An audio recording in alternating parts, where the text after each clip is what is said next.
Alright, so my wife's working in the office, so we gotta be at a different location today. But I wanted to make a video about this Ryan Garcia and Devin Haney shit that's been going on. I got a couple of opinions that people probably aren't gonna like, but I'm gonna say them anyway because it's the truth. So the obvious things addressed first, right? Like, clearly there was a bunch of shit that went on. I made a video about this fight leading up to it, talking about how Ryan Garcia seemed off, something seemed wrong, yada, yada, yada. I'm not going to get into the whole thing again, but everybody knew leading up to that fight that something was up. You know what I mean? Like, whatever it was, something was up. Then we get this, well, let me backtrack. Devin Haney gets the shit beat out of him pretty badly. To me, him getting his ass kicked was not that big of a surprise. Well, listen, him losing the fight was a surprise to me. The fashion that he lost it in was not that big of a surprise to me, because it was similar to the Jorge Linares fight, right? Like, I don't think that we really thought that Jorge Linares was going to just go out there and beat Devin Haney 12-0, or just go out there and knock him the fuck out like Mike Tyson, right? But we did see a couple of moments where Haney got caught and he looked a little chinny. And I've heard other people say this before as well, so this is not me reaching for shit. So the fact that Haney went down a couple of times and lost in that fashion really didn't surprise me much. I mean, we know Garcia can punch, and we also know that Haney probably doesn't have necessarily the best chin. So again, that combination of things really wasn't that shocking to me. But a lot of the other shit was. I understand Garcia had all these antics coming into the fight, but I didn't expect it to go that far. I didn't expect him to drink a beer on the scale, whether that was really a beer or not. I didn't expect him to come in like 3 pounds overweight or whatever. And to me, like, there was a couple of things that could be said about that, because, yeah, sure, you're supposed to make weight. I get that, right? And I've boxed. I have friends that are pro boxers, so I don't want to sound like I don't know what the fuck I'm talking about. Weight matters. Like, it matters, but not to the point where Devin would have dominated that fight had Ryan made weight. Ryan got down to 136 2 fights ago. I'm not saying he wasn't drained. I'm just saying he got there, right? So to make it seem like, well, if Ryan would have got to 140, I mean, he would have been so depleted that Haney would have whooped his ass. To me, there's 2 asterisks next to that, right? Because, first of all, does it mean that someone's really better than someone else because the person that lost was super drained, right? Like, if you drain somebody to a certain weight and then beat them, and it's like, there's no way he would have beat them if they would have ever fought at this guy's natural weight, or whatever the case is. We can't really say, well, that guy's way better. He dominated him. Well, he dominated him, but because of a certain reason, right? I don't feel like that's the case here. I don't feel like if Garcia would have made 140 that he would have got dominated in this fight. So that's kind of my point in saying that, is, does the 3 pounds matter? It matters. But, and I'll use my fight for an example, right? I didn't have a trainer. I didn't go to a boxing gym or anything when I fought in the Golden Gloves. I just, kept myself in the best shape I could, watched whatever, tapes I could, tried to learn some things, and then just went in there and fought, bro, because I trusted my abilities to do the right things at the right time. Now, I got beat, and I got beat pretty badly. Unfortunately, I ran into a kid that was my kryptonite in the very first fucking fight. A tall, lanky kid that knows how to use his feet, good footwork, knows how to use his size, knows how to use his reach. That's my 100% kryptonite. Had I gotten somebody else, maybe I win by knockout, maybe I get knocked the fuck out. I don't know, but me chasing somebody around the ring, trying to cut somebody off while they're utilizing good footwork and a strong jab and long arms and, keeping me at bay and shit, that's the toughest that I ever have fighting somebody. So here's the thing of me saying that, right? the weight limit was 152. I was not aware, probably because I don't go to a boxing gym, that in the first round you're allowed a 2-pound allowance, right? So you can weigh in at 54 or under and you'll be good to go. In the next round after that, it's got to be 53 or under, and from the third round forward, you have to be on weight or under, or you can't fight. So I really could have came in at 54. Now, I had never done anything like this before, didn't have a nutritionist, didn't have a trainer, didn't have a strength and conditioning coach. I'm just going by a random scale I got in my house, right? Now, I don't want to fucking show up to this fight and be 153 and not allowed to fight. Again, I could have had I been 153, but I didn't know that. So my scale was telling me I was about 150 pounds. So I was like, you know what? I'm going to try to keep it there. I know I'm a little under, but maybe I'm not. You know what I'm saying? Maybe my scale is 2 or 3 pounds off. I don't want to walk in there and weigh something that I didn't know I weighed. When I walked in there, I weighed 148 pounds, and I'm assuming my opponent was somewhere around 152, 154, give or take. So in reality, I was weighing in as a welterweight pretty much, but fighting a junior middleweight. So my point in saying this is, if I would have weighed 152 or 154, I would have still got my ass whooped.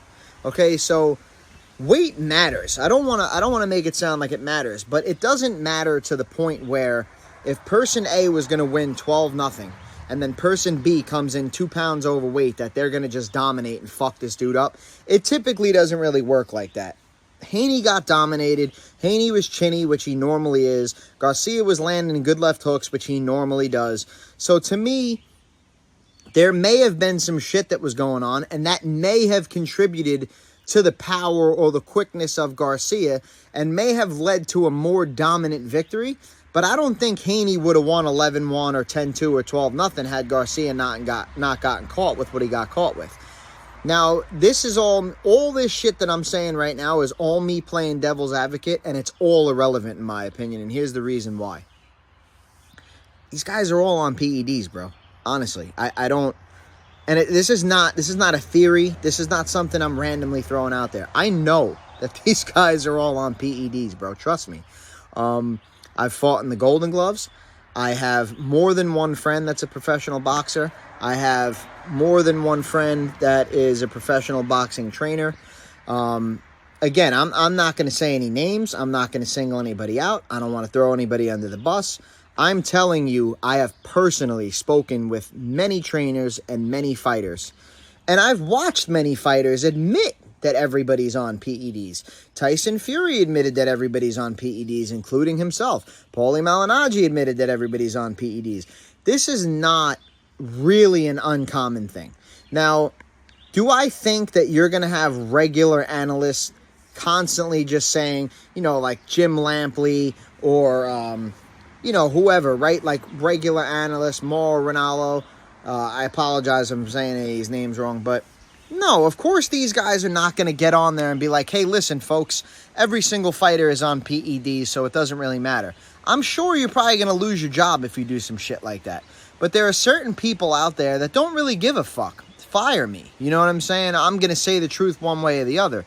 So when you hear from multiple sources, including the horse's mouth, that everybody in professional boxing is on PEDs, I can't say, nah, all these people are lying. You know what I'm saying? I'm not in a position to say that, bro. Who am I to say that these professional boxers, professional athletes, professional trainers, professional analysts, who am I to say that these people are wrong and they're making shit up? I don't have any proof of that.